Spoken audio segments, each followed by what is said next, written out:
Salin Holidays vous fait voyager avec Breton d'ailleurs.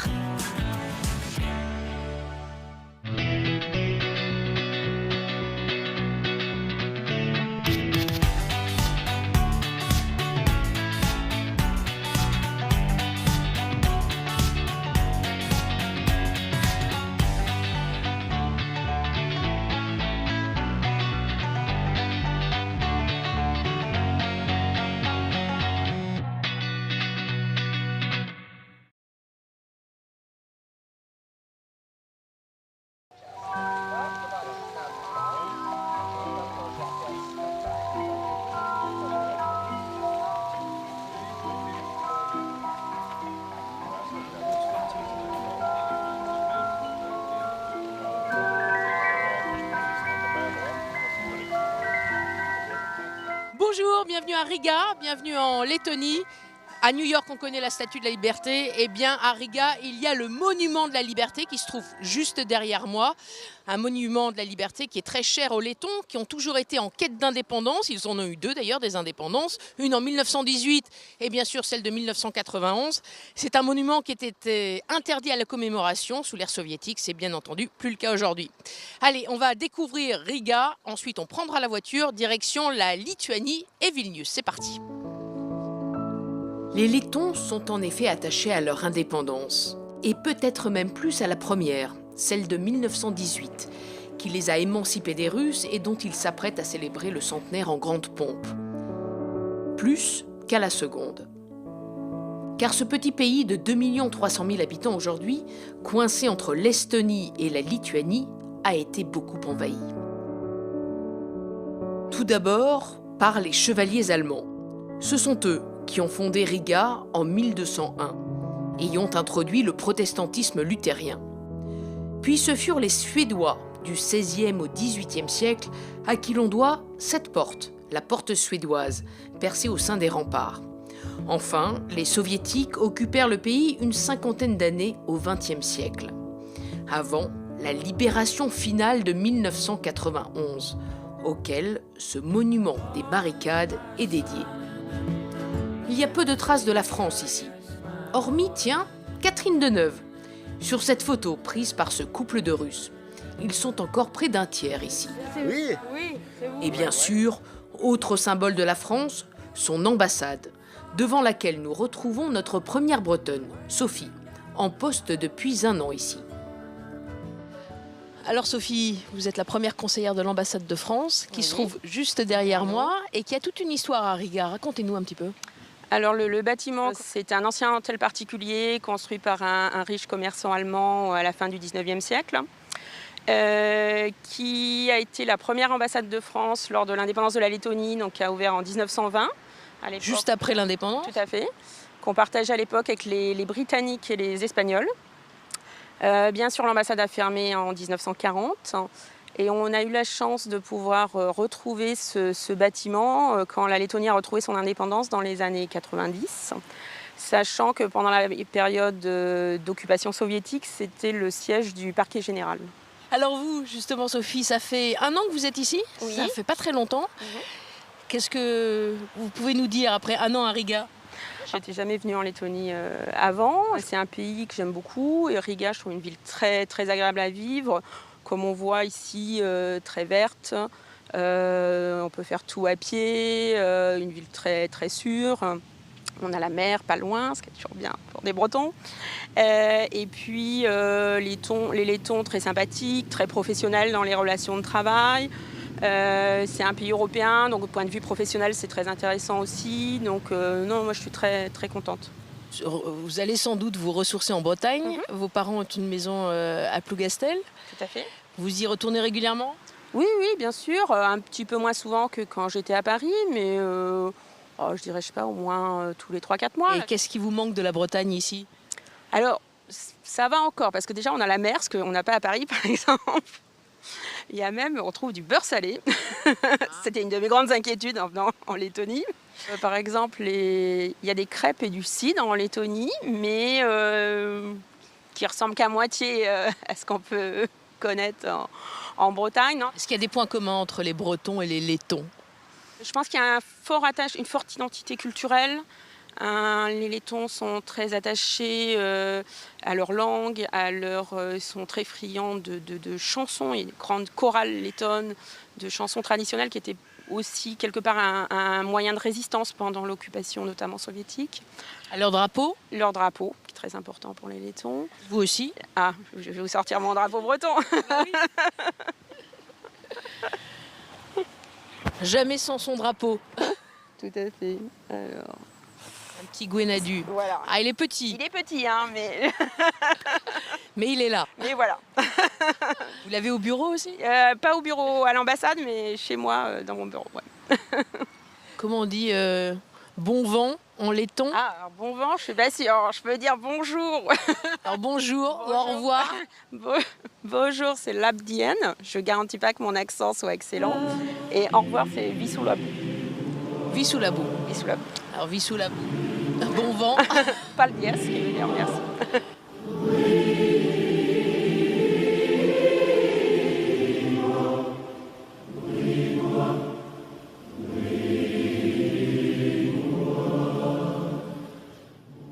Riga compte quelques belles églises, très reconnaissables. La plus ancienne, c'est celle-ci, Saint-Pierre, dont la tour offre un magnifique panorama sur la ville. Auparavant catholique, elle est devenue luthérienne au XVIe siècle. L'église Saint-Jean est quant à elle la première église luthérienne construite comme telle. Et la plus imposante, la voici, le dôme, le surnom de la cathédrale luthérienne. Elle aussi catholique lors de sa construction au XIIIe siècle, puis réformée au XVIe. Elle est située sur la place du même nom, inscrite au patrimoine mondial de l'UNESCO. Une distinction que la ville doit aussi à la plus forte concentration de bâtiments de style Art Nouveau en Europe.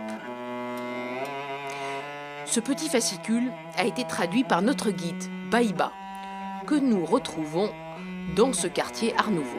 Ici, il y a la maison d'un des plus célèbres architectes de cette époque, Mikhail Eisenstein, qui a vécu à Riga, qui a construit peut-être pas beaucoup, mais chaque maison est un vrai chef-d'œuvre.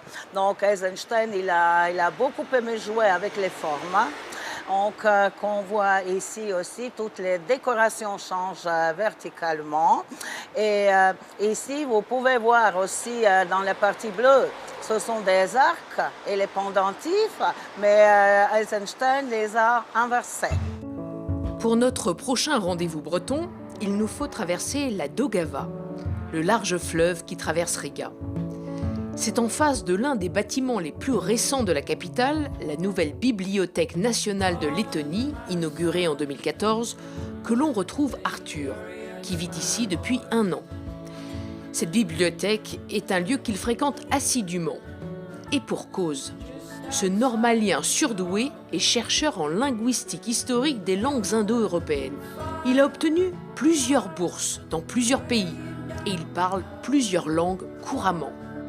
Une dizaine environ, dont le letton et le lituanien. Arthur, vous savez que vous êtes notre premier breton qui porte un chapeau breton dans Breton d'ailleurs. C'est sûr que c'est quelque chose d'assez utile ici avec un hiver froid et parfois très humide. Et puis c'est aussi une manière d'affirmer un petit peu ce lien avec la Bretagne qui chez moi n'est pas forcément évident et qui s'est construit au fil des ans, surtout en dehors de Bretagne et notamment à l'étranger. Pourquoi pas évident ce lien ?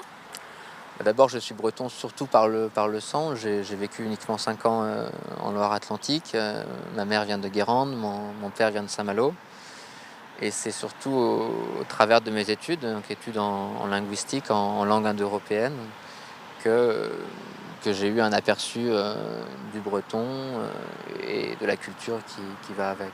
D'accord, parlons de linguistique. Alors, quel est l'objet de vos recherches ? Alors, je m'intéresse à la linguistique historique depuis longtemps. J'ai fait d'abord des études de lettres classiques, de sanskrit à l'université à Paris et à l'école normale supérieure. Le sanskrit ? Oui. Et ensuite, c'est vrai que j'ai eu un peu l'impression de ne pas vouloir passer toute ma vie dans des bibliothèques à lire des manuscrits en langue ancienne. Et c'est pour ça aussi que je me suis intéressé à des langues qui, tout en étant archaïques, intéressantes pour la linguistique historique, pour la reconstruction, sont aussi des langues vivantes, des langues officielles de leur État, avec lesquelles on peut vraiment vivre et faire des connaissances. Ici, vous avez ces petits pins donc Du drapeau letton et Et lituanien. lituanien, ouais. Vous avez vécu en Lituanie avant de venir ici. 2 pays où j'ai étudié, où j'ai des liens personnels assez forts, où je suis très fréquemment en visite. Mais les cultures, les pratiques, les mentalités même sont très différentes. Et j'en étais moi-même assez surpris cette année en vivant en Lettonie. J'attendais une expérience relativement similaire à celle que j'avais vécue en Lituanie. Et ça a été très différent. Les Lettons sont un peuple avec beaucoup plus septentrional, on va dire, assez fermé, assez peu communicatif, alors que les Lituaniens sont finalement à leur échelle des méridionaux qui trouvent plus facilement, qui prennent plus facilement langue que ce soit avec les étrangers ou même avec de nouvelles connaissances. Il y a des grandes différences entre le letton et le lituanien. Ce sont des langues qui sont structurellement assez proches, mais elles sont suffisamment éloignées pour qu'il n'y ait aucune intercompréhension entre les deux langues, entre les deux peuples. Ce qui aussi engendre une sorte de complexe finalement. Beaucoup de Lituaniens aiment à dire qu'ils comprennent un peu le letton, qu'ils n'ont pas besoin du russe ou de l'anglais pour communiquer, mais c'est une sorte de vœu pieux. On a le sentiment que vous préférez la Lituanie. Eh bien nous allons y aller en Lituanie. Merci Arthur. Je vous remercie. Kenavo. Kenavo.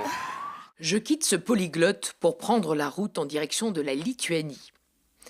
Une route assez rectiligne qui traverse des forêts et des plaines.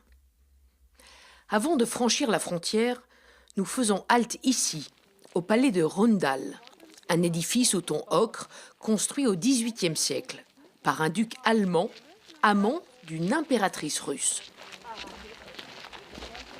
Le château de Raundal a été construit en 1736 pour le duc de Courlande, Ernst Johann Biron, qui était le favori de l'impératrice de Russie de l'époque, Anna Johanovna, et donc celle qui a financé la construction du château.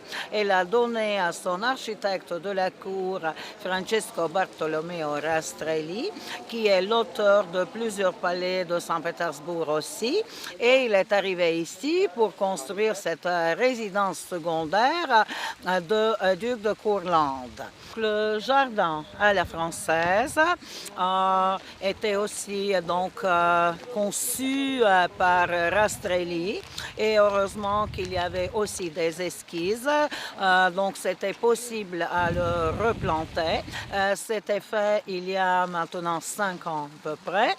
Donc tous les anciens arbres étaient coupés, remplacés par ces petits tilleuls de Canada. Et dans le jardin, il y a 3000 des différentes espèces de roses qui sont plantées tellement que ça fleurit pendant toute la saison.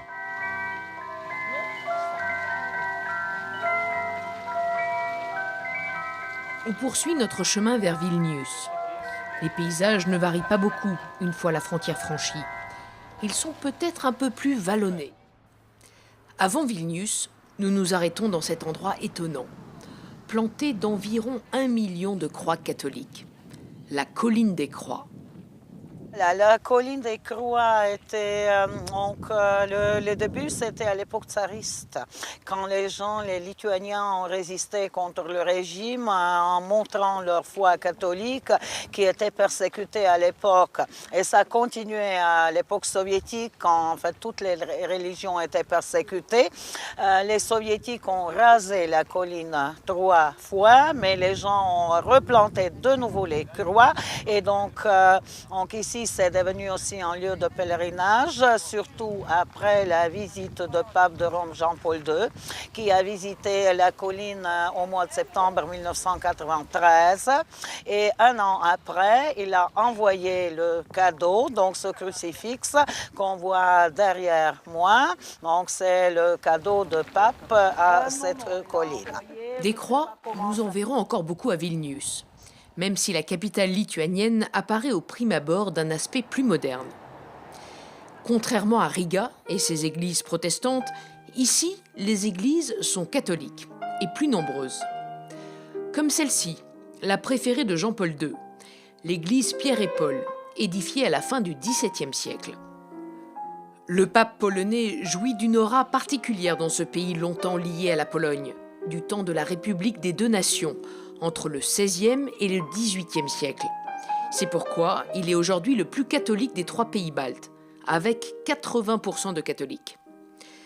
L'église Sainte-Anne, une belle église de style gothique tardif, plut davantage, elle, à Napoléon, qui séjourna ici lors de sa campagne de Russie, à tel point que l'empereur avait envisagé de la déplacer à côté de Notre-Dame de Paris.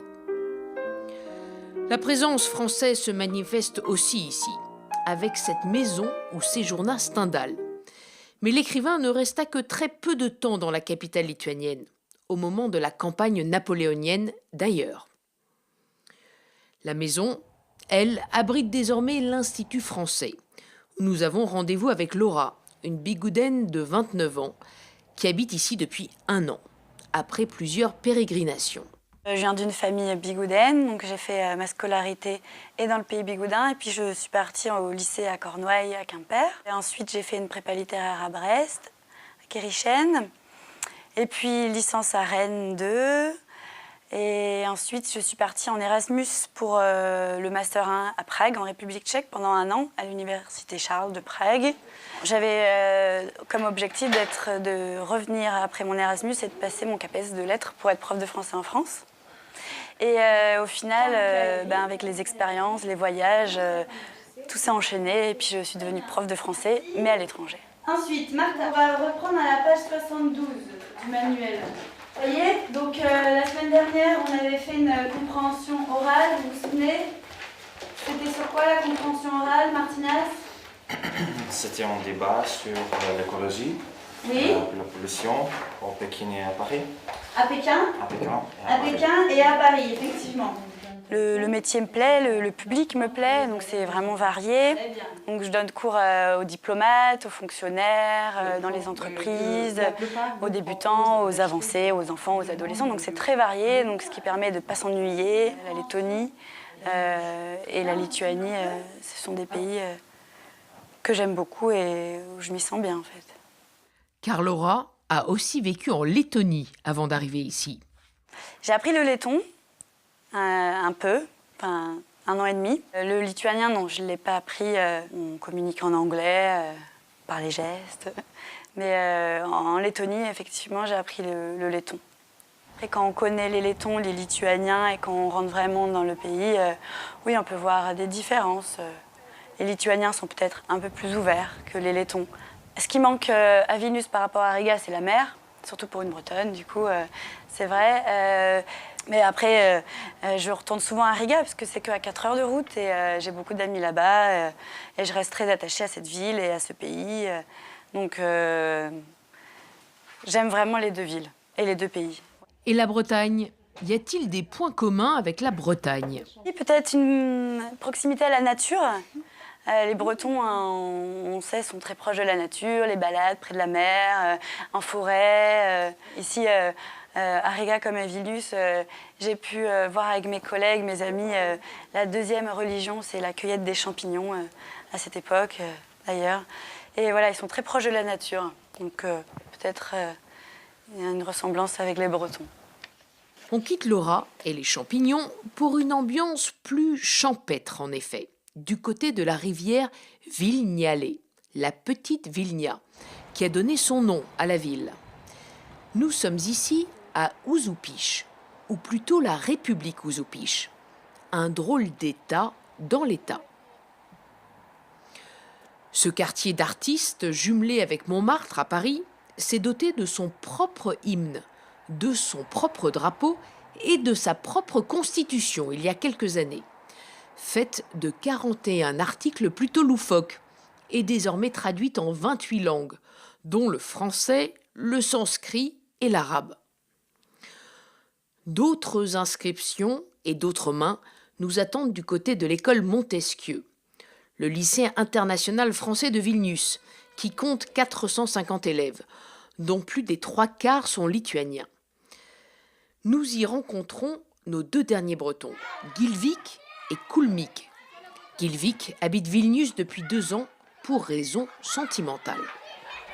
Alors j'ai tout d'abord passé un master en marketing et management international, à la suite de quoi je suis parti travailler en Floride pour une agence immobilière, donc dans l'investissement locatif.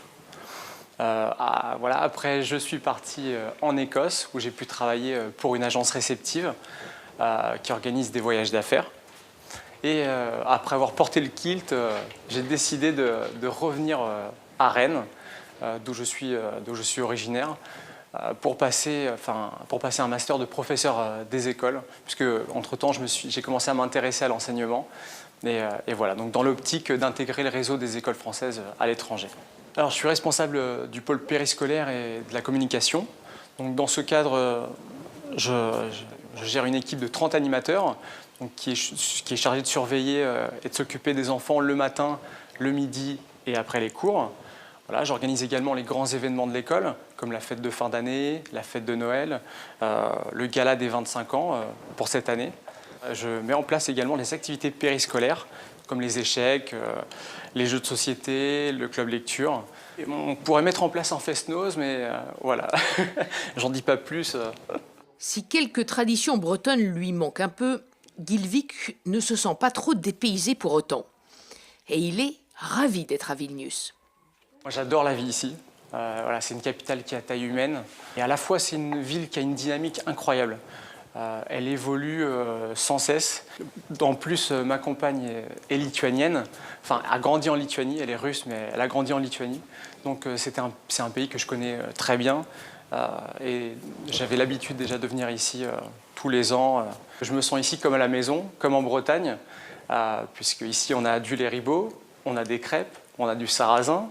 Et surtout, on a des gens qui sont fiers de leur pays et qui sont prêts à se battre pour préserver leurs traditions et leurs valeurs. Autant Gilvik est très enthousiaste et pas du tout en manque de Bretagne, le son de cloche n'est pas tout à fait le même du côté de Kulmik. Au début, quand j'étais en Lituanie, mes parents m'envoyaient des colis de survie avec les biscuits bretons et ce genre de trucs. Ça faisait du bien quand même, parce qu'après le Kazakhstan, où rien ne passait, on ne recevait aucun colis, même pas les cours du CNED. Là, du coup, ils m'ont bien envoyé tous les biscuits bretons qu'il fallait pour tenir l'hiver.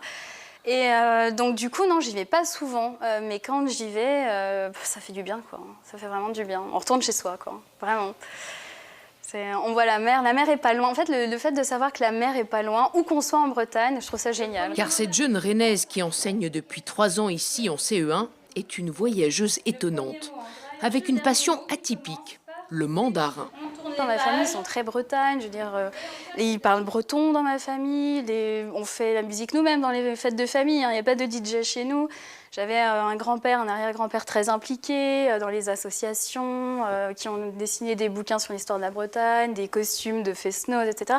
Donc tout le monde est très Bretagne, très pays celtique en fait, et moi j'arrive, je débarque avec la Chine. Bon, c'est assez incompréhensible en fait, mais oui, ça m'a appris quand j'étais toute petite, quand j'étais à l'école primaire. Et voilà, il fallait que j'apprenne le chinois, il fallait. Donc je suis allée au lycée Émile Zola qui faisait chinois. J'ai fait mon bac littéraire en 3 ans, voilà, et puis après direction Paris pour les langues zo. J'ai fait ma licence en 4-5 ans quand même, c'est plus long pour le chinois. Et en même temps que je faisais mes études, je travaillais dans les palaces. Et après, j'en avais marre de Paris. En 15 jours, j'ai lâché mon appart, j'ai tout résilié, abonnement téléphonique et tout. Et 15 jours plus tard, j'étais au Kazakhstan. C'est là qu'elle commence à enseigner le français à des enfants, pendant 1 an. Une année qu'elle a mise à profit également pour apprendre le russe.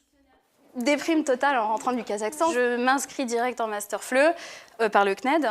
Je me cloître pendant 6 mois, mais donc ça, on est en décembre. Et en janvier, je commence à envoyer des CV dans les écoles françaises à l'étranger. Je me dis, il faut que je reparte, c'est pas possible. Donc, j'envoie mes CV dans plusieurs écoles. Vilnius me répond 2 heures plus tard. Je vais les voir en février. On me dit, OK, banco, et j'ai débarqué en juin. Et quand je suis arrivée à Vilnius, je me suis rendu compte très vite qu'en dessous de 25 ans, ils parlaient très bien anglais. Mais il y avait un vide linguistique entre 25 et 35 ans. Je commence toujours en anglais et puis après, souvent, on me dit ah, en russe, peut-être c'est bien. Et puis au-delà de 35 ans, en général, j'utilise que le russe. Donc j'ai pas non plus besoin d'apprendre trop le lituanien parce que j'ai toujours la béquille russe en fait qui est là pour faire ses courses, pour aller chez le docteur, pour aller à la pharmacie. Voilà, je peux me débrouiller. Elle n'apprend d'ailleurs pas le lituanien, car elle ne compte pas rester. C'est bon. Mon objectif en venant à Vilnius, c'était de me rapprocher de l'Europe. Zéro doute, quoi. J'étais bien en Europe. C'était trop calme, beaucoup trop calme, à mon goût, et assez monotone. C'est l'Europe, quoi. C'est l'Europe, en effet, depuis le 1er mai 2004, date à laquelle les 3 pays baltes ont intégré l'Union européenne. En revanche, c'est l'euro seulement depuis 2015. La Lituanie étant le dernier des 3 à intégrer la zone euro. On quitte Koulmig et le lycée français, direction d'autres jeux d'enfants, plus tristes. Ces balançoires ont été installés en lieu et place de l'ancien ghetto juif, liquidé par les nazis pendant la Seconde Guerre mondiale. Quant aux soviétiques, ils ont rasé ce qui restait de la grande synagogue dans les années 50 pour construire ces immeubles d'habitation. Il ne reste donc plus rien de ce que fut naguère la Jérusalem du Nord. Les églises, elles, au contraire, sont restées sur pied et sont en pleine restauration, comme à Riga, en attendant le centenaire de la première indépendance. Voici l'église Saint-Casimir, ici, et sa couronne. Un peu plus loin, Sainte-Thérèse. Et puis, il y a cette église-ci, transformée en prison désormais, où fut incarcéré un détenu célèbre.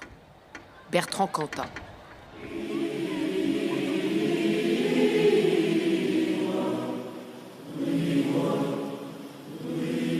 Et voici encore des croix pour terminer dans ce pays qui en compte beaucoup, la Lituanie, qui est le pays le plus catholique des 3 pays baltes. Je me trouve en haut de la colline des 3 croix, en hommage à 7 moines franciscains qui furent jetés du haut de cette colline au XIVe siècle et qui sont devenus depuis des martyrs. Ainsi se termine ce breton d'ailleurs, comme on dit ici en lituanien, Visogaro.